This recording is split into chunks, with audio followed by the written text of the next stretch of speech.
Hablaremos de algo muy poco conocido. Hablaremos del señor Comstock. ¿Y quién era Comstock? Ya vamos a ver. Voltaire escribió en un panfleto satírico titulado Del terrible peligro de la lectura, que los libros disipan la ignorancia, que es custodia y salvaguarda de los estados bien gobernados. Y muchos poderosos, atentos a la existencia de libros peligrosos para su estirpe, condenan esos libros. Para esas condenas siempre han tenido ayudantes. En Grecia estaban los psicofantas, que eran alcahuetes profesionales que denunciaban al gobierno cuando alguien se excedía en la crítica. Los psicofantas comenzaron, y ahí su nombre, denunciando el siguiente hecho. Habían establecido una prohibición en Grecia, en Atenas exactamente, de exportar higos. Prohibido exportar higos. Y la gente los exportaba igual, tipo eran productores de higos. Y empezaron a decirle a la gente que les iban a dar un premio al que denunciara a los exportadores ilegales de higos. Higo es psico. Y estos denunciantes que hicieron de ellos una profesión se llamaron psicofantas. Y después por extensión se llamó psicofanta a todo batidor, a todo alcahuete, a sueldo, etcétera, etcétera. Bueno, los psicofantas denunciaban cuando alguien, por ejemplo, se excedía en la crítica. Puede decirse también que en Roma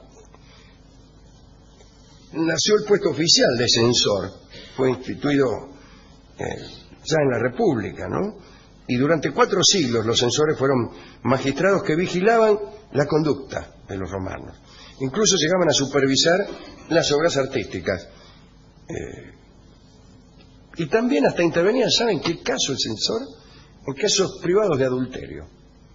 Vos andabas con otra y estabas casado, el censor te mandaba en cana. Pero bueno. Cada tanto en otros reinos también había formas de censura. Muchas veces se quemaban libros que eran considerados nocivos para la población. Los escritos de Protágoras de Abdera, se quemaron en Atenas en el año 411 a.C. En el 213, el emperador chino Shi Huangdi, amigo de este programa, el que mandó a crear la muralla, trató también de acabar con la lectura y con el pasado. Declaró que la historia comenzaba el día tal y tal, y que lo anterior no servía para nada, y para asegurarse de eso, quemó todos los libros. En el 168 a.C., la biblioteca de Jerusalén fue destruida durante la revuelta de los macabeos. Augusto, en el siglo I, envió al exilio a los poetas Cornelio Gallo y Ovidio, amigo de este programa, le afanamos como 1000 metamorfosis. En el año 303, Diocleciano condenó al fuego a todos los libros cristianos, que no eran muchos.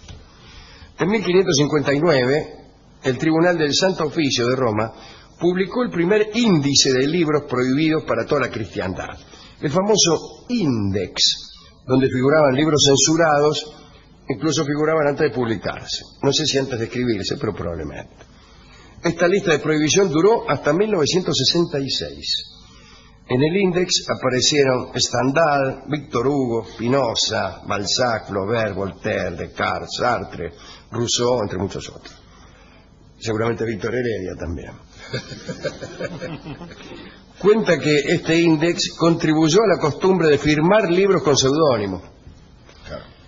En ese hábito se destacaba Voltaire, a quien se han atribuido algo así como 137 nombres falsos, el más conocido de los cuales es justamente Voltaire, ya que él se llamaba Arouet de apellido, el hijo del notario Arouet. Hubo quienes se encargaban no ya de quemar, sino de depurar obras literarias, quitando todo lo que se creía inmoral en ellas. Había un señor, un inglés, Thomas Bowdler, que vivió allá por el siglo XVIII, que pasó a la historia por sus reescrituras. Editó en 1818 un libro llamado Family Shakespeare, que en realidad reducía los textos de Shakespeare, haciéndolos aptos para la lectura de niños y adolescentes. Desde entonces figura en la historia inglesa como el más grande de los censores, ¿no? Y se le dice, ¿cómo se llamaba el tipo? Butler. Se le dice Butler a cualquiera que haga ese intento, ¿no?, de limpiar de procacidad o erotismo cualquier obra literaria. Acá se ha hecho mucho también, se hacía mucho en la televisión, eso de cortar películas. Todas las escenas de películas que tuvieran algún desnudo o algo así, en una época se cortaban automáticamente en la tele, ¿no? Todo esto que se ha dicho es para ingresar al tema de hoy, que es la figura del temible censor Anthony Comstock. Nació en 1844 en Connecticut. Cuentan que era un hombre fornido y que en muchas ocasiones utilizaba su tamaño y su fuerza para imponer sus ideas.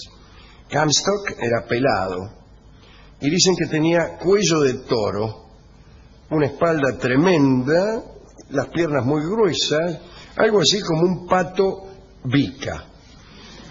A los 20 años llegó a New York sin un centavo. Trabajó como vendedor en una mercería. Allí conoció a la hija de un ministro presbiteriano y se casó con ella. El meloneo que le hizo el suegro y alguna que otra instrucción previa convirtieron a Comstock en un personaje nefasto. Comenzó a ver en New York muchas cosas que le parecían censurables. En 1868, después de que un amigo le contara cómo había sido apartado del camino y corrompido por cierto libro, Comstock compró un ejemplar de ese libro y luego, acompañado por un vigilante al que convenció, hizo detener al librero que lo vendía y también logró que se confiscaran todas las copias del libro. Después de ese primer éxito, quiso continuar y en general lograba la detención de pequeños editores. Con la ayuda de quienes vieron en Comstock un líder, fundó la Sociedad para la Erradicación del Vicio. Repito, Sociedad para la Erradicación del Vicio. Buenas tardes. El lema era el siguiente: nuestro padre Adán no leía en el paraíso. O sea que el vicio era la lectura, evidentemente. Cuentan que Comstock hojeaba los libros antes de destruirlos y mostraba ante sus secuaces espasmos de dolor. Leía, por ejemplo, Memorias de una princesa rusa y decía, ¡ay! qué sé yo. Y decía a sus compañeros que era el vicio que comenzaba a roer su cuerpo lo que le dolía. A partir de 1873, una ley que lo respaldó le dio funciones casi policiales. El ardor de Comstock fue responsable de al menos 16 suicidios. William Haynes era un cirujano irlandés a quien Comstock mandó a la cárcel por publicar 165 clases de literatura libidinosa. Haynes se mató.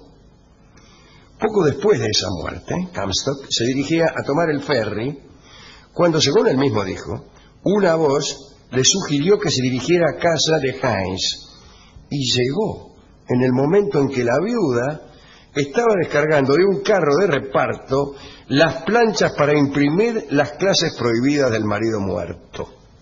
Comstock se jactó de que con gran habilidad saltó hasta el asiento de conductor y a toda velocidad llegó hasta la sede de los erradicadores del vicio para destruir junto a sus secuaces las planchas. Los otros suicidios se cometieron por asuntos que comenzaron a exceder las lecturas prohibidas, ya que Comstock empezó a perseguir a los adúlteros. Dice la crónica: se atribuye a Comstock el reiterado orgullo sobre los hombres que había encarcelado y sobre las mujeres cuyo suicidio provocó tras la amenaza de ventilar públicamente ciertos incidentes de adulterio que solo él y sus vigilantes podían conocer. En el diccionario inglés Webster, que incluye algunos neologismos, la palabra Comstockery está denominada como preocupación mojigata por combatir la inmoralidad, especialmente en libros, periódicos y fotografías. Comstock murió en 1915 y alguien tachó el nombre de su lápida. Extraordinario, ¿no? Bueno, ¿a quién dedicar esta espantosa biografía de Comstock? A todos los que han padecido esta clase de intolerancia, de locura, de estupidez.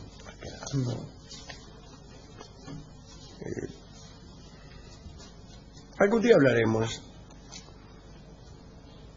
de la censura, que no es exactamente esto.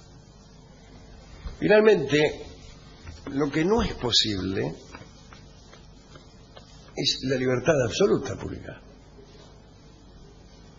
El diario La Nación podría tener 500 páginas. Tiene, qué sé yo, 30, 40. ¿Por qué? Porque alguien elige lo que se va a publicar y lo que no. ¿Con qué criterio? Con el criterio que le da la gana, porque para eso es el dueño del diario, ¿no? O ha sido investido con la responsabilidad de hacer eso. En este programa podríamos leer todos los mensajes, y algunos no los leemos, porque de Pirulo saluda a Pancho y no lo leemos. Censura. ¿Por qué? Y porque nos parece que es más conveniente para nuestras carreras, para nuestra felicidad, no leer ese mensaje. Porque calculamos que si lo leyéramos, restaríamos tiempo para otras cosas que a nosotros nos parecen mejores. ¿Qué es eso? Censura. Pero ¿qué diferencia hay entre esto que acabo de decir y Comstock? Pensemos lo que un día hablemos. Mientras tanto, escuchemos el disco que nos dio el discotecario, ¿no? Aludiendo a este hombre y a sus quemas del libro. Escucharemos A Fuego Lento por Horacio Salgán.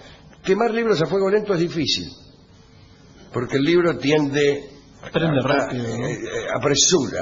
libro tiende a apresurar su ignición. Es impaciente el libro en arder. Hay libros impacientes por arder. Firmado Comstock. Horacio Salgán, A Fuego Lento. No.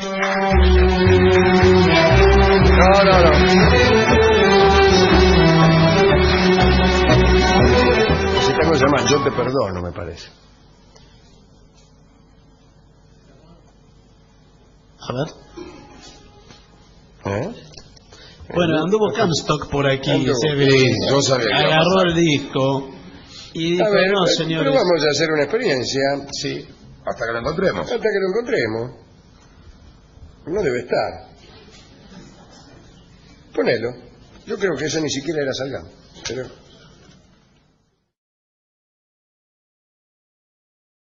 hablaremos de algo muy poco conocido. Hablaremos del señor Comstock. ¿Y quién era Comstock? Ya vamos a ver. Voltaire escribió en un panfleto satírico titulado Del terrible peligro de la lectura, que los libros disipan la ignorancia, que es cústamo psicofanta a todo batidor, a todo alcahuete, a sueldo, etcétera, etcétera.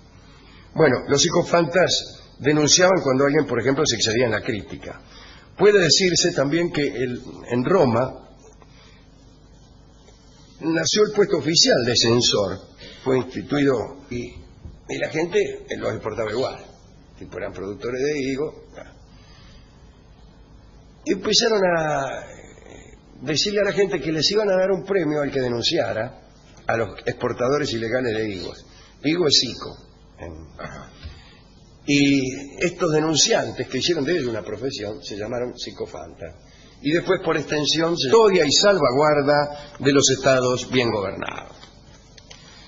Y muchos poderosos, atentos a la existencia de libros peligrosos para su estirpe, condenan esos libros. Para esas condenas siempre han tenido ayudantes. En Grecia estaban los psicofantas, que eran alcahuetes profesionales que denunciaban al gobierno cuando alguien se excedía en la crítica. Los psicofantas comenzaron, y ahí su nombre, denunciando el siguiente hecho. Habían establecido una prohibición en Grecia, en Atenas exactamente, de exportar higos. Prohibido exportar higos. Y